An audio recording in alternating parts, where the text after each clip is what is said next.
Во ваква атмосфера, терористички борци од Балканот, вклучително и од Северна Македонија, се борат на страната на терористичката организација Исламска држава. Ова е показател дека и Република Северна Македонија мора да остане будна во однос на прашањето на тероризмот. Дел од овие борци се веќе лишени од слобода и предадени на македонските власти, но заканата останува. Институтот за мир на САД излезе со препораки за превенција на тероризмот во така наречените кревки држави, каде условите овозможуваат ширење на екстремизмот. Со други зборови, таму каде нема демократија, незадоволството кај населението е еден од предусловите екстремизмот да фати корени. Иако извештајот на Институтот за мир подетално се фокусира на државите од Блискиот исток, рогот на Африка и Сахел, препораките важат и за балканските земји.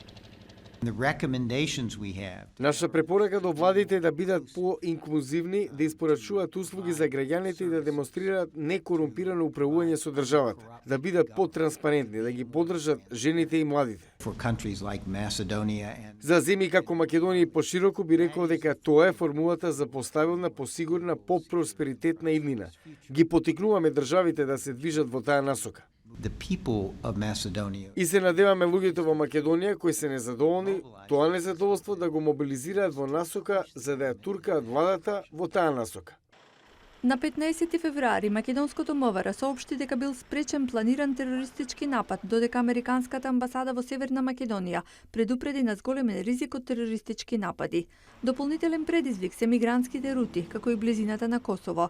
20 борци на ИСИС и 74 деца заедно со 32 жени, сите косовски државјани, деновиве со големи мерки на безбедност беа вратени на Косово.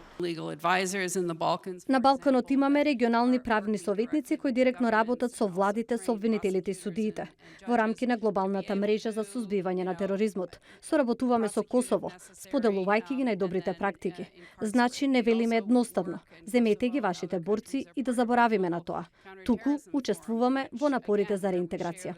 Целта на стратегијата на Институтот за мир не е само да се спречат терористички напади, туку воопшто да се надминат условите кои овозможуваат терористичките организации да се шират и да регрутираат нови приврзаници.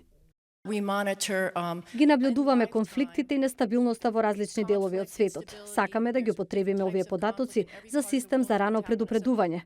Од Институтот за мир нагласуваат дека ваквата стратегија треба да спаси многу животи во иднина.